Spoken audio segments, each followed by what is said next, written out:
all the way from the UK, Keith Coates, ladies and gentlemen.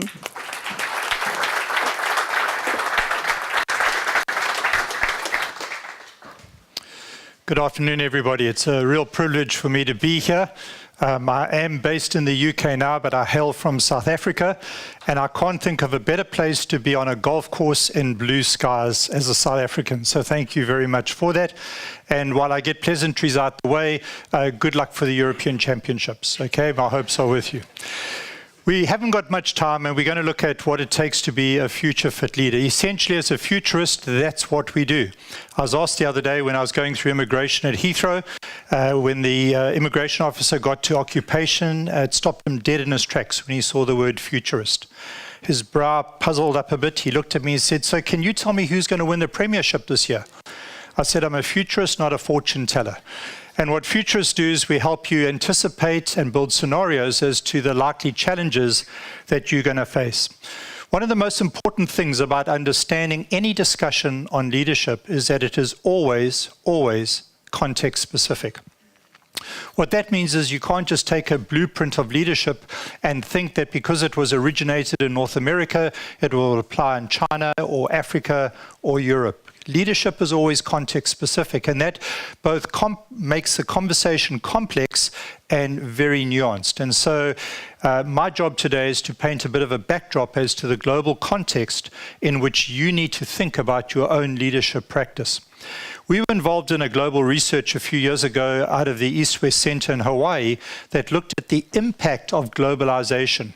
And the research that lasted several years came out with 4 interesting taglines, if you like, around the global context for leadership. 1, increasing interdependence. We know that. If Asia sneezes, Africa catches a cold. You are leading in a context where economies are intertwined like never before. Secondly, an understanding that change is not linear, and we'll talk a bit more about this later. Thirdly, increasing complexity. And that is why yesterday's leadership solutions don't work today. Not because they were bad or didn't work, they did work very well, but you cannot take yesterday's thinking around leadership and apply it today. Drucker suggests that the turbulence is not the challenge for you as a leader, it's the use of yesterday's logic in the turbulence. And certainly our message to business leaders is that turbulence is the new operating norm. You had better get used to flying through turbulence. I think clear air flying is going to be remarkably few and far between. The 4th one took the researchers by surprise, and that was an increasing emphasis on difference. And we could spend a whole day on this, because what I think the next big leadership agenda is going to be is a deeper understanding and conversation around what it means to lead and manage difference. This whole global diversity, be it age, be it culture, a whole range of diversity. And the leadership conversation globally hasn't really matured on this factor. But as a leader going forward, you are going to be required to lead through increasingly diversity and difference and build a framework as to what that means. So Peter was right, change is the ubiquitous prevailing condition in which you are finding yourself. Unrelenting change, and it's not going to change anytime soon. When futurists talk about the future, we talk about the way it unfolds in 3 different scenarios, if you like. The first way is continuations. What that means is tomorrow will look very much like today. And so by understanding and analyzing today, we get a heads up into what tomorrow will look like. Cycles, as the name implies, economic, political, and social cycles. What goes around, comes around. Novelty in the futurist language is the thing that is unexpected, the curveball, the 9/11, the thing that very few people could foresee, but proved to be a game changer. Now, 5 years ago, futurists believed, based on the best algorithms and modeling that futurists can come up with, that the future would happen in that kind of percentage. In other words, the majority of our tomorrows is going to be shaped by what is happening today. Just a linear progression, if you like, into the future. But you'll notice that was 5 years ago. Current thinking amongst futurists has done that to the table. Now, you could argue that those percentages aren't fully accurate. They're the best estimates that futurists can come up with. But you can see the trend difference. And one of the casualties of that is strategic planning. You simply cannot plan your way into that level of uncertainty. And one of the downsides that we as Tomorrow Today saw as you work across the globe and across industries is that following the economic downturn and crash of late 2008, senior leaders held on to strategic plans that had been fashioned prior to the rules of the game changing as they did in that moment. And all they did was they tweaked the bottom line on the balance sheet and made adjustments around cost saving, etc. If ever there was a situation in global history where strategic plans should have been shredded, a blank piece of paper pulled out, and the question asked, now what? That was the moment. And generally, we saw a collective inability or failure at a leadership level to do that. And we started to ask why. And I think it's because we've become so reliant on strategic plans. They give us a sense of security. Leaders have forever been told if you're a leader, then you need to do Porter's model of strategic planning.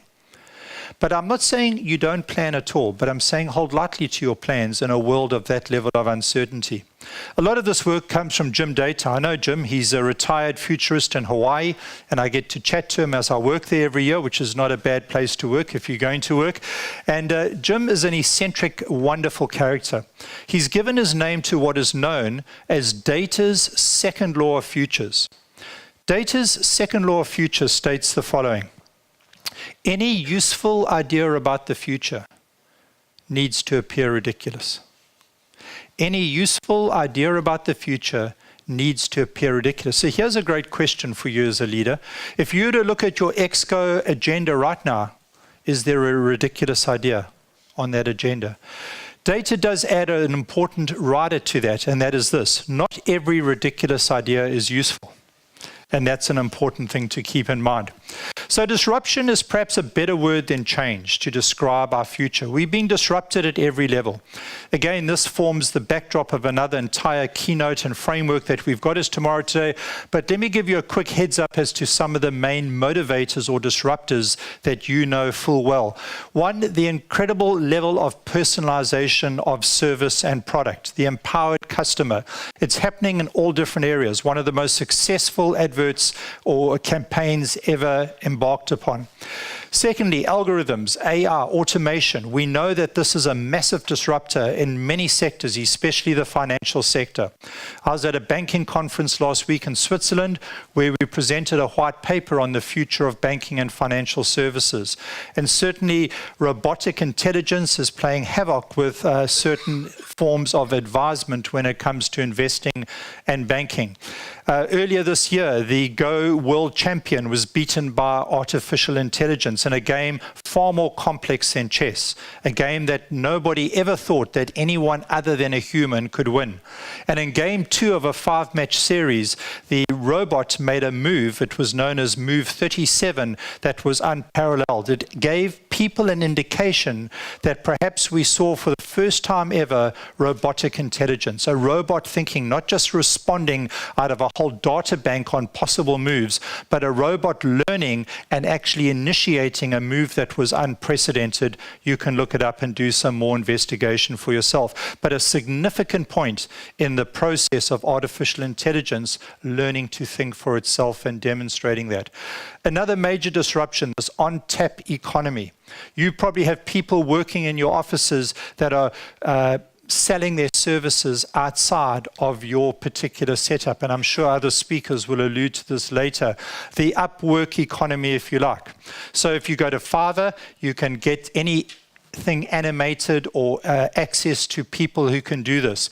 We went onto Fiverr and we asked them to animate our logo, and within one day, this is what we got back. And it cost the pricely sum of $5.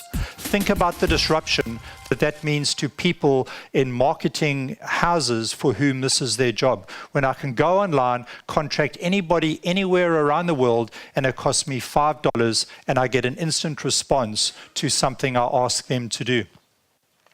The upmarket workplace. We think in Tomorrow Today that this will perhaps be one of the biggest game changers. 3D printing, years ago when we talked about it, was on the fringe. It's now become a major disruption. virtual reality is much the same. The impact of virtual reality will be huge. And so when you understand virtual reality, and I brought one with me, the Google Cardboard box, $5. And if I had more time, I'd get one of you up, I'd put my cell phone in, and I'd give you an experiential understanding of what it means. All you do is you put your cell phone in here, you close it, and you get to enter a totally different world. Now, this is $5. Obviously, the experience will be limited. But when you think about what you can do with this, with proper headphones and an Oculus or another headset, it's going to transform what we understand by experience.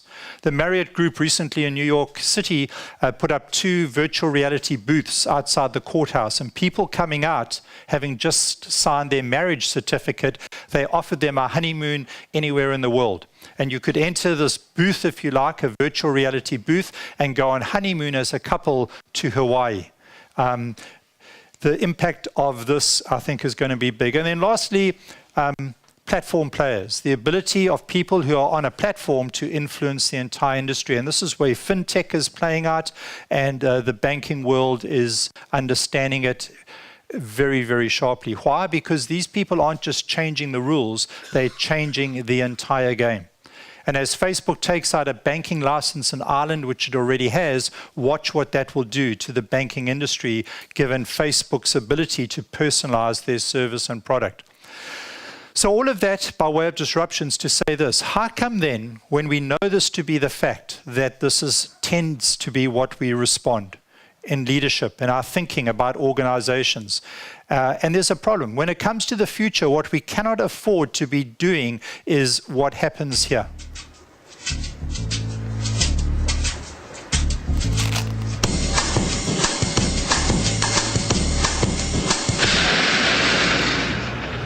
Whoa, that's not good. Oh, I don't need this. I'm already late. Somebody will come. Anybody out there? Do you have a phone? No. Sorry. Somebody! Hello? There are 2 people stuck on an escalator and we need help. Now, would somebody please do something? Help! Help! Help! Help! I don't believe this. You gotta be kidding me. I'm gonna cry. Well, there's not enough left to do, is there? One's got to keep moving. How many of you have heard of the Monty Hall problem? Few. Okay, so you'll know where I'm going with this. The Monty Hall problem was written up in a wonderful book called The Curious Incident of the Dog in the Night, and it's currently a West End production in London. I read the book because I have a colleague who has an autistic teenager, and the book is a book written through the eyes of an autistic kid, and I thought it might help my understanding of what he and his wife are going through. Anyway, they've turned this into a wonderful production. Should you be in London, highly recommended. And in the book, they talk about a real case that happened in real life. And the case is that a woman by the name of Marilyn Fonsant, and I'm going back to the late 80s, was, according to the Guinness Book of Records, the cleverest person in the world. She had the highest recorded IQ rather. And what Marilyn Fonsant did is she wrote a syndicated paper column called Ask Marilyn, where people would write in with riddles and problems, and she'd respond. And she also had a couple of radio programs, Ask Marilyn. And one day a caller phoned in with what has become known as the Monty Hall problem, which is this. Imagine you're in a game show, and I'm the host and you the audience, and I say to you, the audience, there are 3 doors. Behind 2 of the doors are small goats, and 1 door has a Ferrari. Now, let me just be absolutely certain. I think I'm on safe ground here. The Ferrari's the win, right? We understand. I have worked in parts of the world where the goats would be far more valuable, but just to clarify that. So I say to you, right, 2 of those doors have goats, 1 has a Ferrari, and I say, you, sir, please choose a door. Right. So let's just say that was your right. Okay, it's my right, okay? Sometimes I get it right and people say, wow, he really is a mind reader. So let's just say you chose that door, and then I, as the game show host, come to you and I open up door 2 and I reveal a goat. I then say to you, before revealing whether you've won or not, do you want to switch or do you want to change? Quickly turn to the person next to you. 30 seconds. Do you switch or change? in order to win the Ferrari?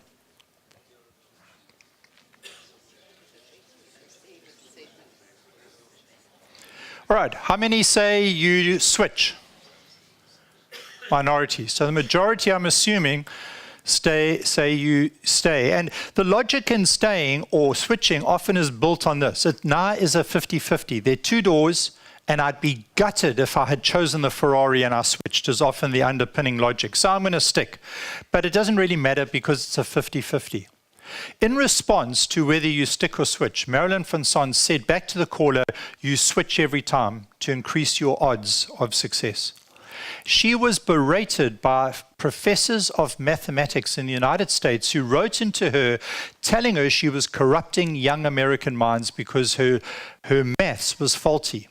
Until she came out with an equation that proved categorically that by switching, you increase your odds of success. Because the mistake we make in the Monty Hall problem is this.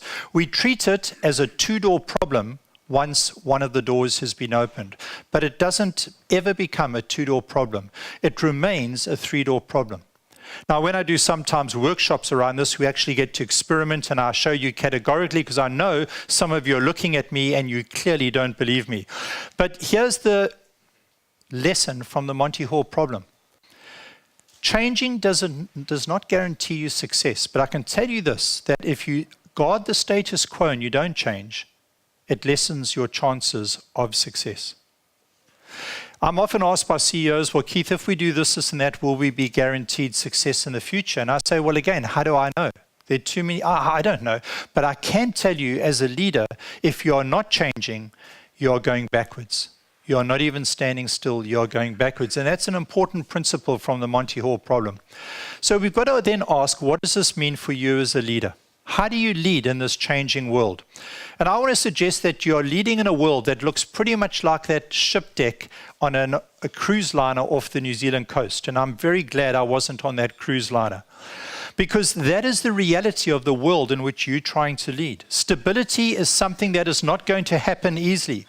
And what we've got to ask ourselves is, are there pillars that we can hang on to in a world that is increasingly looking like that, and that becomes the norm for what is going on?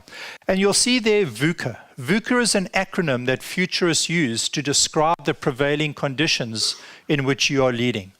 You're leading in a world that is volatile, uncertain, complex, and ambiguous.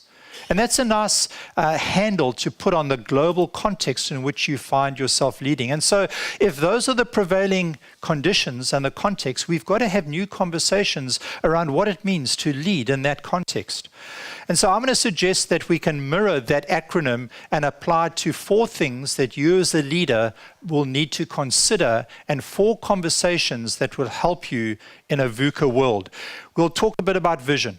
We'll talk about understanding, connection, and lastly about adapting or agility. So let's quickly look at what I mean by vision. By vision, I'm not talking about being able to see far into the future or think like a futurist, which is important leadership work. I'm talking more about how it is you see, the lenses through which you view the world. So as an example, I have 4 lenses that dramatically impact how I see the world, and I can't change any one of these 4 lenses. I have more than 4 lenses, but here are 4 of my lenses. I'm a white, male, South African, baby boomer. And if I don't think that my white, male, South African baby boomer doesn't get in the way or impact how I interpret the world around me, it would be naive at best. And so the real work that leaders need to do is a deeper understanding of the biases and prejudices, or the lens through which you view the world.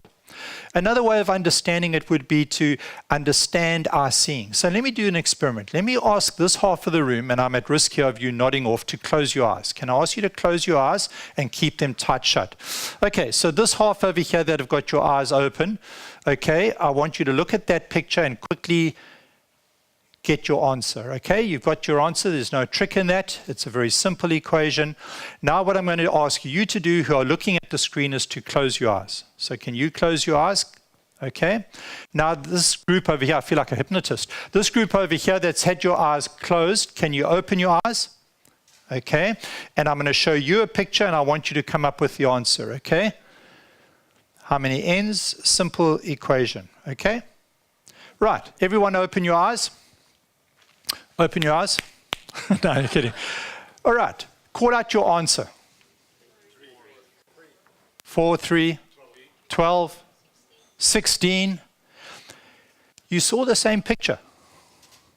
And some people yet see 16 and 12 and 3 and 4. And it's just a very simple illustration that we can look at the same scenario, but our lenses interpret how we see the world around us. And if you're not cognizant of that as a leader, then you are open to misinterpretation almost every step. And this plays directly into the diversity agenda that I referred to earlier. So again, it is a complex situation in which you are leading. Another way to illustrate this kind of how we see things would be to take two women, one in Stockholm and one in Beijing. Each woman is 50 years old. If you go back 30 years and you look at Stockholm 30 years ago, that would be a picture from Stockholm 30 years ago. Beijing 30 years ago looked like that. If you fast forward and you look at Stockholm today, it looks like that. Maybe one building's changed color, but it's pretty much a carbon copy of Stockholm 30 years ago. However, Beijing looks like that. Now, here's my question. In a world of exponential change, which woman do you think understands global change better? And this becomes a challenge for Europe. I live in a country, or lived until recently in a country that was an emerging economy. If you want excitement, you go to Africa. If you want excitement, you go to Asia. And so depending on which part of the world you come from, you might have a total different take on globalization and exponential change. And this becomes a challenge for a part of the world that is changing slower than others. And again, it goes around mind shifts that are needed at a leadership level. When I talk about understanding, understanding means the ability to recognize that we are living increasingly in a time of ambiguity and paradox. Paradox can be described as the clash of two rights. So let me give you an illustration, a story, if you like, that illustrates this very powerfully. I have a black South African friend, and it's important that you understand he's black. He's a Zulu gentleman for the purpose of the story. It's his story, and it happened to him back in the late 80s in South Africa, a very different political and social setting in the country back then. His name is Spewy, and one day what happened was he had gone to have his lunch hour. He had come back to go back to his office that was in a high-rise building, and he was standing at the basement level with a throng of people waiting for the elevator doors to open. And as the doors opened, because he was near the front, he walked in first. And as he walked in first, he felt a hand grab him by the collar, and he turned around, in his words, to see the largest white guy he had ever seen, who said, "Hey, where are your manners? Don't you know women go first?" Spewy said to me, "Keith, in my culture, the Zulu culture, men go first." He said, "I've come to understand that in your culture, women go first. And the polite thing for me to have done according to your sense of right in that scenario would have been to step aside and let the ladies go in first." But he said, "I wasn't thinking, I just did what was right by my culture." That is what we call a cultural paradox, a right versus a right. I was doing some work at the United Nations in Bangkok a few years ago, and quite interestingly talked to a global demographer who told me this, that according to how the United Nations measure diversity, Southeast Asia is the most diverse region on the planet. South Africa is the most diverse country. He told me that the average South African deals with diversity 7 times more than his peer or her peer counterpart globally. That's incredible. Because my conversation then with Spewy said, well, how do you manage this cultural paradox? I look you in the eye to show you respect. I don't look you in the eye to show you respect. I stand in your presence to show you respect. I immediately lower myself in your presence to show respect. How do you deal with cultural paradox? How do you deal with generational paradox? I'm sure we'll hear just now that a lot of the stuff playing out in the workplace right now is paradoxical in nature. Generations have a different understanding of life-work balance, paradoxical levels of understanding around what is respect. My generation, positional respect, title's important. A younger generation, positional respect means nothing. It's relational respect. You've got to earn my respect. It's a paradox around how respect is built. We have structural paradox, centralized versus decentralized. Now, here's the challenge. If you don't understand it as paradoxical, you're going to argue out of your sense of right. And I turned to Spewy and I said, so how do we resolve this? And he gave a great answer. He said the person with the understanding can choose a response that doesn't escalate the conflict.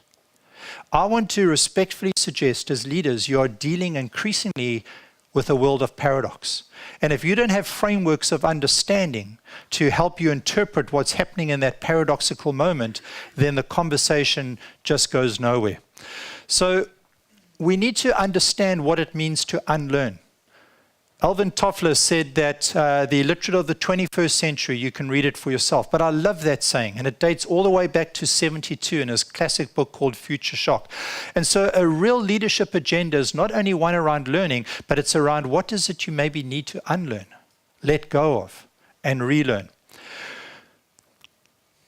Hoffer, who is a philosopher, again, emphasizes this importance of learning for leadership. Now, I say it's important because when we get to adaptive leadership just now, you'll see that learning is fundamental to surviving in the future. And yet when I step into executive teams, I often don't come across an executive team that is really fixated around learning. They are more intent around operational issues in their business. And of course that's important. And of course you've got to focus on that. But when as a leader did you last learn? When, as a leader, did you deliberately put yourself in a place of learning? Now, you would argue, and I guess I'm speaking to the converted, because you wouldn't be at a conference like this if you weren't interested in learning. But think broader than yourself. And I often work with executives who really, for the most part, have stopped learning and are relying on experience, and we'll see how dangerous that is just now.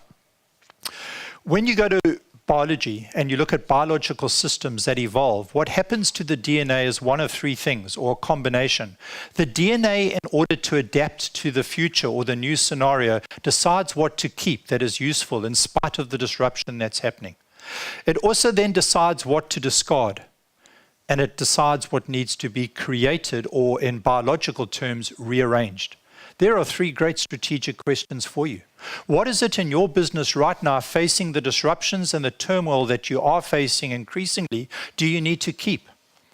Very often I see businesses guarding the wrong things. Who are the guardians? What are they guarding? Who are the paradigm shifters and what are they saying? What is it you need to discard? And that's maybe a more emotional discussion and harder discussion to have. And what is it you need to create and how do you go about that? But that comes from evolutionary biology, and I think it's very instructional for organizations today. Mark Twain was a user of tremendous profanity. He blamed the fact that as a young man, he used to hang out with steamship captains for the fact that his language was very colorful. And a story I love telling, it's a true story, is that his wife spent a lifetime trying to reform him from using bad language. It never succeeded.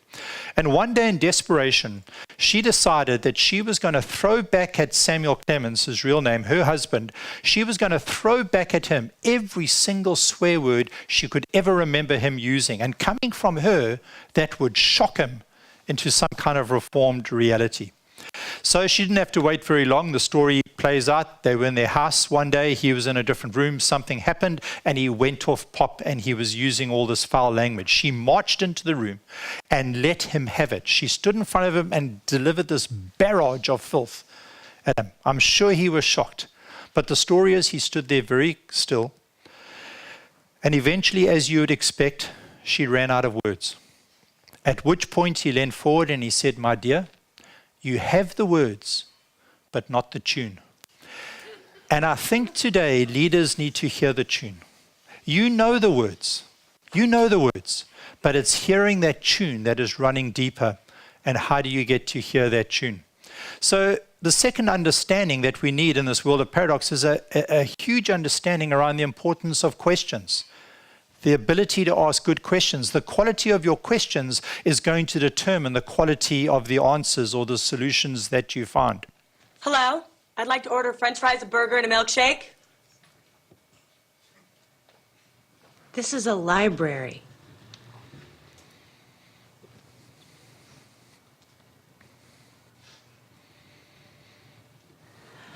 I'd like to order French fries, a burger, and a milkshake.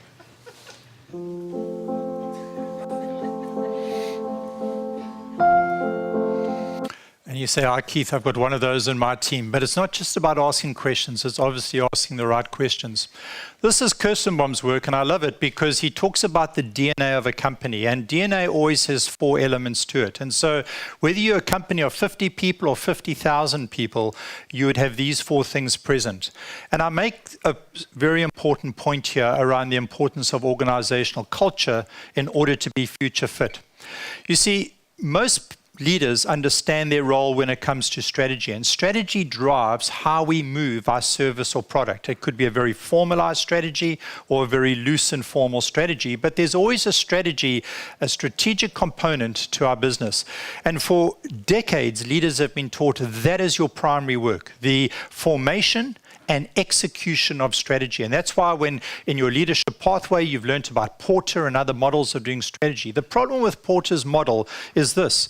By the time you collate around the 6 factors and the 6 facets of Porter's model and do all the research and analytics, and then you assemble it to make coherency for your business, your industry, your context, then you fashion a keynote address that you as the leader often has to go out and tell to the troops, and then you eventually get to roll out your strategy. By the time you get here, the distance from there to here, too much time has gone by.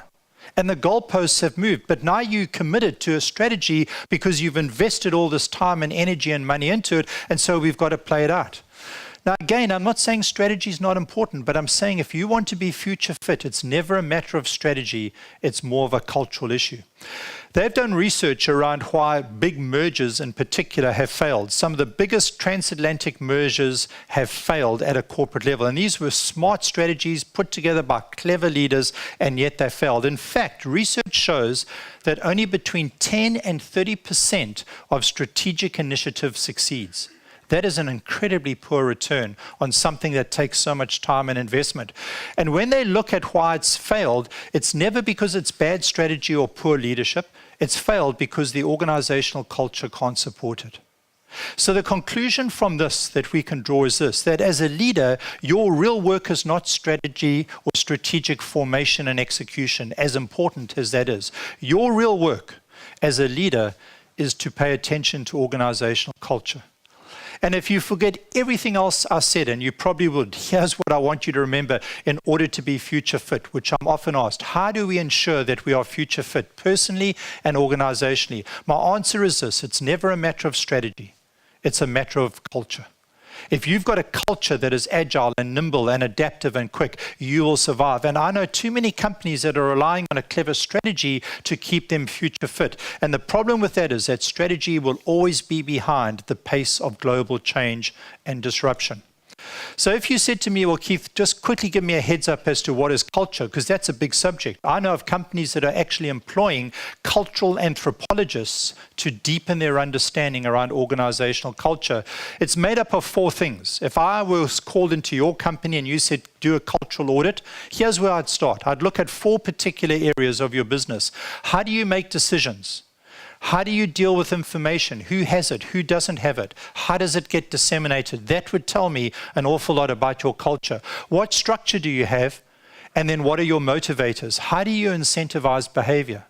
Now again, what we're going to hear this afternoon is you look at a younger generation and motivators. My generation was motivated by things like title, position, career advancement, you knowing that you as the business will look after my personal development.